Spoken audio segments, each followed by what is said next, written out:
Hello everyone, कैसे आप सभी।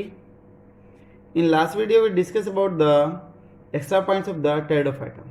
In this video we will continue with the extra points of the pteridophyta and finally we will discuss about the stellar system of pteridophyta.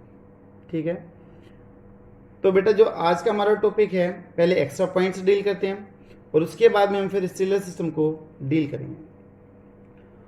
हमने कल microsporophyll megasporophyll की बात कर ली थी कि उनके नेचर क्या क्या होंगे, उसके एग्जाम्पल क्या क्या।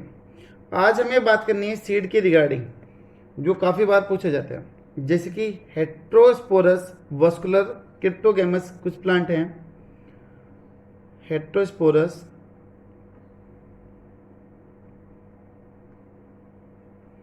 Vascular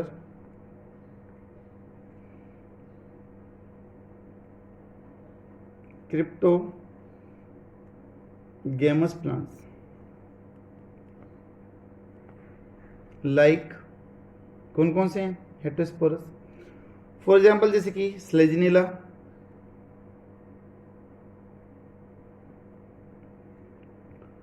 Marsilea. ये दोनों के दोनों हेट्रोस्पोरस थे, अलग अलग तरह के स्पोर थे, लेकिन उसके बावजूद भी इनमें सीड डेवलप नहीं हो रहा। ठीक है, सीड डेवलप नहीं हो पाया। तो selaginella and marsilea were fail to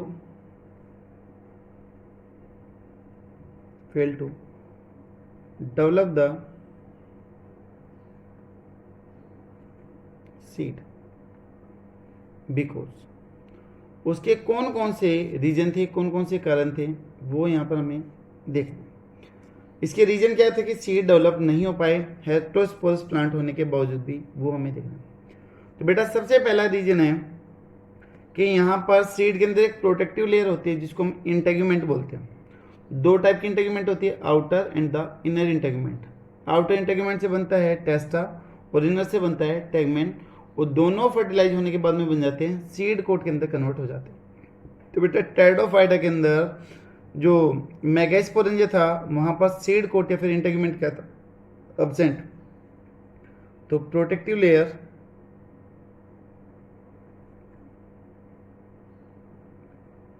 like integument was absent। तो ऐसा लिख दूं कि सीड कोट क्या था, absent था, which surround the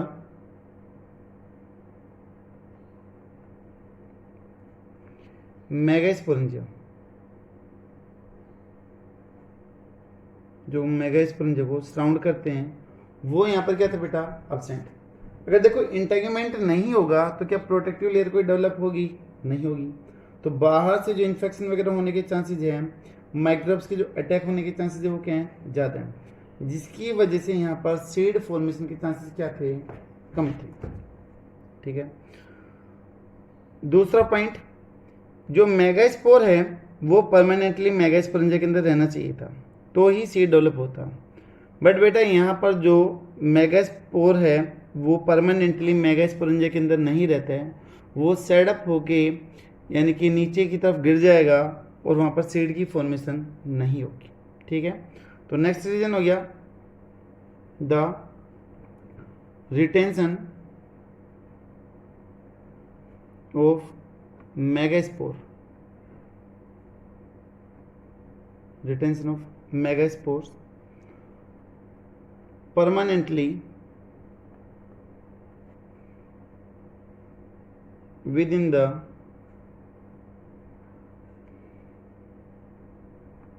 megasporangia has not become established। Establish का मतलब स्थापित होना, कि जो मेगास्पोर था वो परमानेंटली मेगास्पोरेंजिया के अंदर स्थापित नहीं हो पाया, वो बाद में क्या हो गया, सेटअप हो गया, गिर गया, जिसकी वजह से वहाँ पर सीड की फॉर्मेशन नहीं हुई। ठीक है, तो ये दो मेन रीजन है सीड नहीं बनने की, तो काफ़ी मेन। ठीक है, दूसरा बेटा हम टेरिडोफाइटा को स्नेक ऑफ प्लांट किंगडम क्यों बोलते हैं वो हमें यहाँ पर देखना है। तो है why pteridophyta known as snake of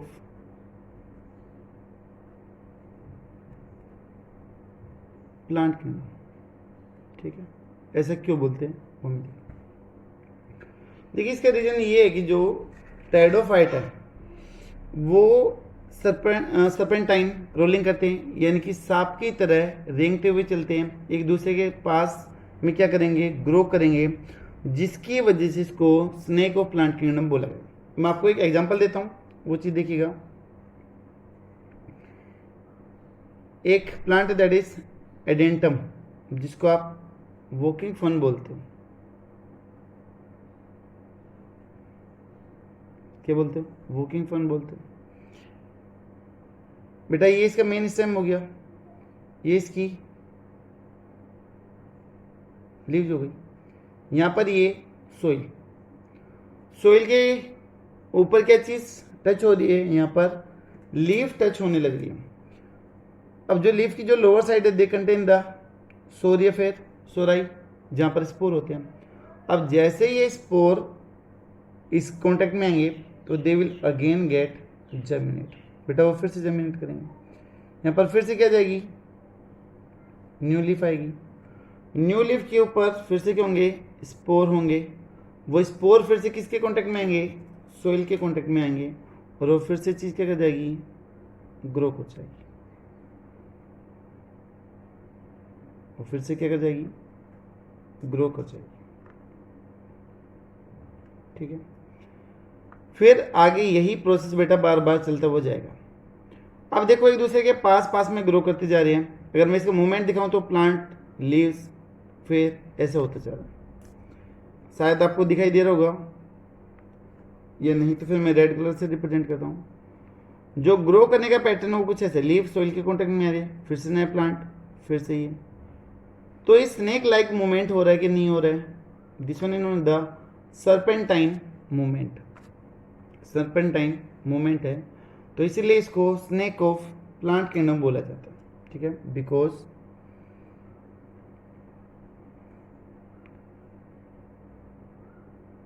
pteridophyta grow like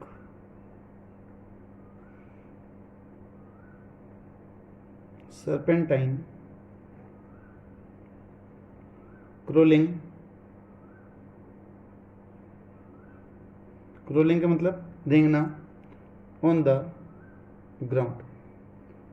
वो ग्राउंड पे स्नेक की तरह रेंगते हुए चलते हैं, उनकी तरह अपीयर होते हैं। ठीक है, इसके अलावा नेक्स्ट पॉइंट आते हैं, कैसे कौन सा टेरिडोफाइट है जो N2 फिक्सेशन करता है, जो नाइट्रोजन फिक्सेशन करता है, और किसके साथ में करता है। तो बेटा आंसर आ जाएगा अजोला। जो अजोला है that is smallest pteridophyta which is aquatic nature के। ठीक है, ये N2 फिक्स करते हैं, N2 फिक्सेशन होगा विथ एनाबिना।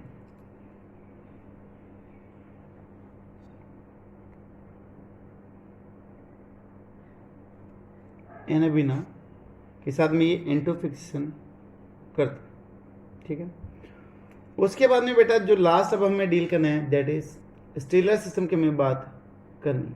ठीक है, मैं आपको ये होमोस्पोरस और हेटेरोस्पोरस के एग्जांपल पहले बता चुका हूँ कि कौन कौन से हैं, तो प्लीज़ वो आप स्टार्टिंग में देख लोगे। एक यहाँ पे टर्म और आती है that is the apogamy term है, वो आपको कराता हूँ एक्स्ट्रा में, दैट इज एपोगेमी टर्म। ये आप 12th में भी पढ़ोगे, apogamy. What is apogamy? When a fern plant develop from its prothallus without fertilization, तो that is known as the apogamy. जब कोई भी टेरिडोफाइटा बिना फर्टिलाइजेशन के डायरेक्ट प्रोथैलस से ही डेवलप हो रहा है, तो बेटा उस प्रोसेस को हम क्या बोल देंगे, एपोगेमी बोल देंगे। When a when a fern plant develop from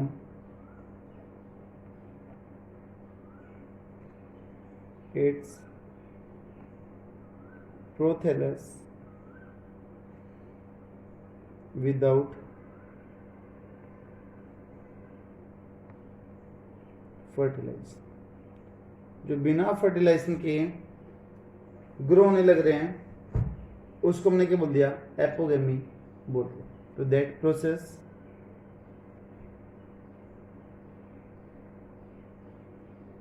known as apogamy. तो इस प्रोसेस को हम एपोगेमी बोलते। ठीक ना बेटा, नेक्स्ट वन जो मेजर टॉपिक हमें यहाँ पर डील करना है that is the stealer system. Stealer system के बारे में बात करना है। हम प्लांट में बोलते हैं कि दो तरह के टिश्यू होते हैं, दो तरह के हम टिश्यू को अरेंजमेंट कर देते हैं, एक तो इंट्रास्टेलर और एक होता है एक्स्ट्रास्टेलर। एंडोडर्मिस के अंदर जितना भी टिश्यू है, pericycle, medullary, pith, xylem, phloem, they are collectively known as the stelar. तो बेटा जितने उसके बाहर हैं वो सारे के सारे क्या कहलाएंगे, आपके एक्स्ट्रास्टेलर कहलाते हैं। तो नेक्स्ट वन हमें यहाँ पे डील करें दैट इज स्टीलर सिस्टम। तो next one is the stealer system. ठीक है, स्टीलर सिस्टम हमें डील करना है।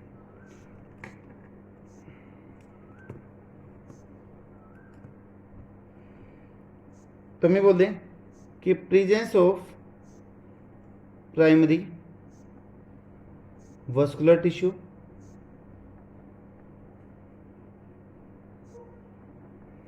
कंसिस्ट ऑफ किस किस की, पिथ, xylem, phloem, pericycle, medullary.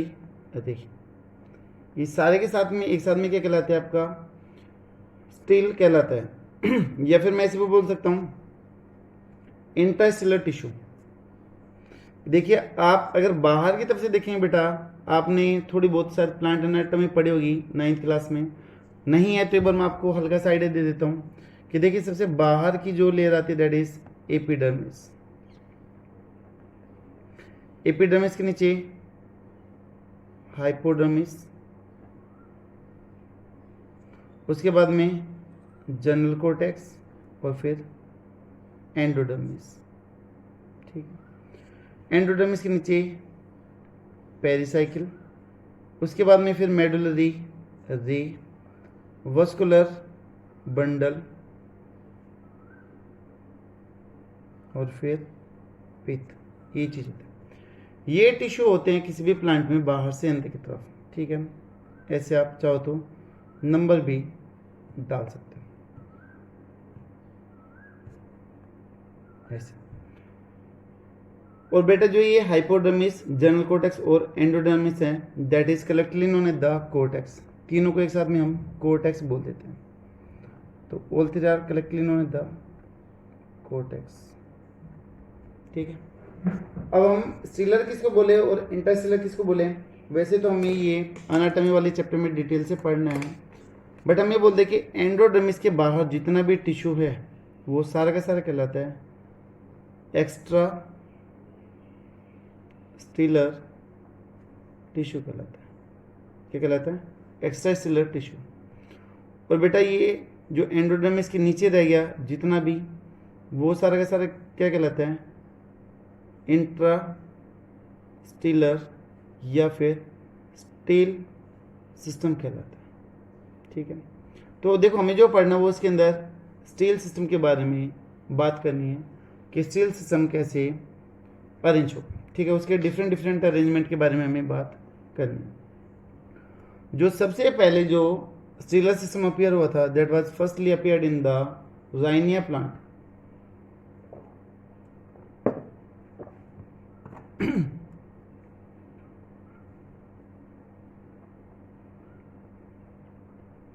Stealer system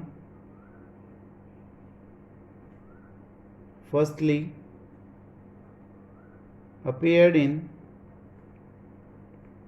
कौन सा प्लांट बोला है, राइनिया प्लांट, ठीक है, वहाँ पर ये ग्रो करता है, वहाँ पर ये दिखाई देता है, ठीक है। अभी बेटा जो ये सीलर सिस्टम है, हमें इसके टाइप्स के बारे में बात करने की, इसके कौन कौन से टाइप हैं, किस किस तरीके से ये अरेंज होंगे, वो चीज़ हमें यहाँ पर डील करनी है, ठीक है। तो हम बोले कि जो सीलर सिस्टम है that has mainly two types, उसके दो टाइप हैं, कौन कौन से, एक तो प्रोटोसील है और एक कौन सा है, साइक्लोसीलर कंडीशन है। देखिए अलग अलग बुक में बेटा अलग अलग टाइप से इनको समझा रखा है, ठीक है, लेकिन जो सबसे सिंपल वे है वो आपको मैं यहाँ पर समझा देता हूँ। वैसे आपको अलग अलग बुक में इनका जो अरेंजमेंट है वो अलग अलग मिल जाएगा। तो जो सीलर सिस्टम है it has mainly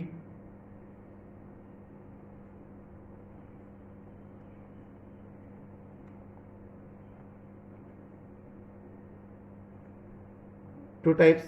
First one is the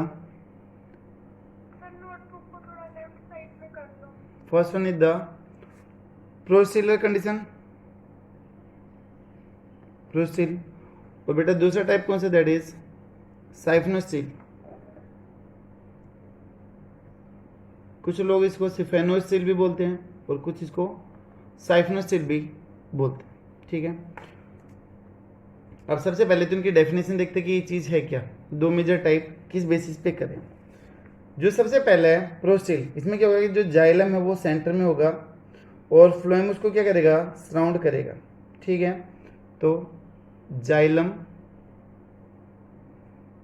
present in the centre and surrounded by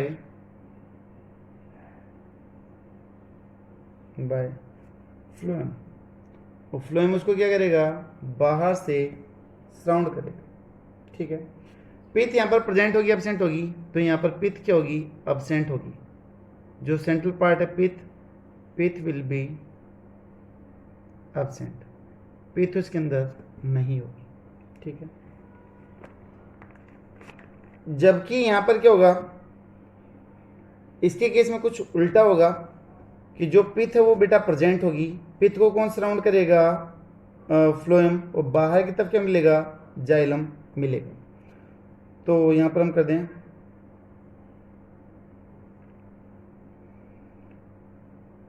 when pith is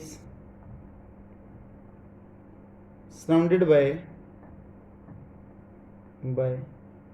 xylem, कैसे लिख दूं, एक्स से xylem, and xylem is surrounded by phloem. तो कुल मिला के यहाँ पर जो पिथ है वो क्या होगी बेटा, प्रेजेंट होगी, किससे सराउंड होगी, जाइलम से सराउंड होगी, और जो जाइलम है उसको कौन सराउंड करेगा, फ्लोएम सराउंड करेगा, फ्लोएम सबसे बाहर की तरफ मिलेगी। तो यहाँ पर दो मेजर टाइप हैं, अगर हम चाहे तो डायग्रामेटिकली उसको कुछ ऐसे भी रिप्रेजेंट कर सकते हैं। देखिए कैसे, हम बोले कि ये पेरिसाइकिल हो गई, पेरिसाइकिल में ये जो ब्लैक कलर से रिप्रेजेंट करे जा रहे हैं, this one is the xylem, ये जो ब्लैक कलर में आपको दिखाया है this one is the xylem. Xylem के बाहर ये जो रेड कलर में आपको दिखाई दे रहे हैं, जिसको सराउंड करेंगे बेटा, दीज आर द फ्लोएम। तो देखो बीच में क्या है, जाइलम, और बाहर की तरफ क्या है, फ्लोएम। पिथ प्रेजेंट है क्या, नहीं, तो पिथ इधर क्या है, एब्सेंट, पिथ इज एब्सेंट, ठीक है। यहां पर कंडीशन कैसी हो जाएगी, ये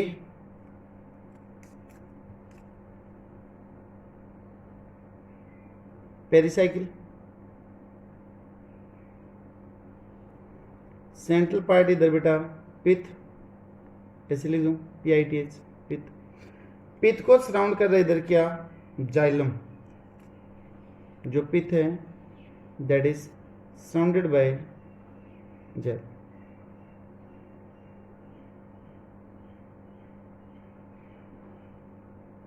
this one is the xylem. बेटा जाइलम के बाहर क्या मिलेगा? फ्लोएम।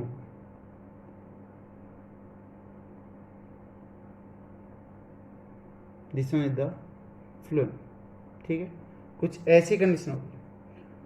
अब बेटा जो ये प्रोटोस्टिल, अब इनके भी टाइप निकल के आते कि इनके कौन कौन से टाइप होंगे on the basis of their arrangement. ठीक है, तो यहाँ पर प्रोटोस्टिल के टाइप्स हैं, कौन कौन से टाइप्स हैं?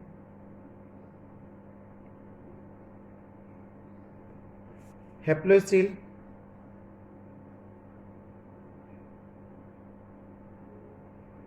दूसरा आ गया एक्टिनोस्टिल, तीसरा आ गया प्लेक्टोस्टिल, और लास्ट वन टाइप आ गया दैट इज मिक्स्ड स्टील। ठीक है, या इसी तरीके से बेटा जो साइफोनोस्टिल है उसके भी कुछ टाइप्स हैं। साइफोनोस्टिल के कौन कौन से टाइप हैं वो हमें देखने हैं। एक्टोफोलिक सोलिनोस्टिल पहला आपका,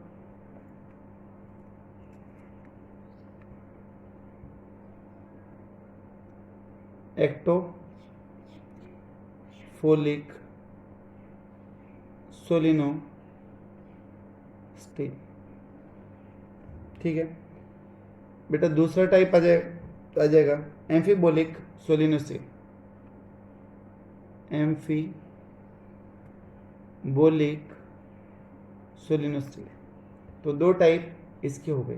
तो देखो अब इसके अकॉर्डिंग बेटा जो इवोल्यूशन हो रहा है, कई बार पूछा जाता है कि इवोल्यूशन कहाँ से कहाँ पर हो रहा है, तो जो इवोल्यूशन है वो हैप्लो से मिक्स की तरफ हुआ है। तो जो सबसे सिंपल है, जो सबसे कम एडवांस है दैट इज द हैप्लो, और जो सबसे ज़्यादा एडवांस है दैट इज द मिक्स्ड। तो यहाँ पर मैं एक लाइन लिख रहा हूँ, evolution take place from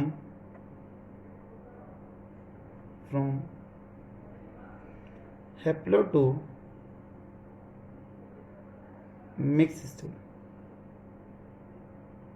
haplo से वो मिक्स स्टील की तरफ क्या करेंगे, मूव करेंगे। तो बेटा जैसे जैसे इवोल्यूशन में हम आगे की तरफ बढ़ते हुए जाएंगे वैसे वैसे एडवांसमेंट कैरेक्टर भी क्या होते जाएंगे, उधर बढ़ते हुए जाएंगे। तो इवोल्यूशन में अगर पूछे कि सबसे जो पुअरेस्ट टाइप है स्टीलर सिस्टम का that is the haplo steel, जो सबसे एडवांस है that is the mix steel. ठीक है, और ये जब कि सिर्फ और सिर्फ टेरिडोफाइटा की बात हो रही है बेटा, टेरिडोफाइटा में तो फर्स्ट टाइम ये अपीयर हुआ था। ठीक है, तो अगर फर्स्ट टाइम अपीयर हुआ तो आपको पता है कि वहां पर जो वस्कुलर बंडल थे वो कैसे थे, इनकम्प्लीट थे। आपने देखा था कि वहां पर वेसल्स वगैरह क्या हो गई थी, अब्सेंट थी। जो कंपेनियन सेल थी वो क्या थी, अब्सेंट थी।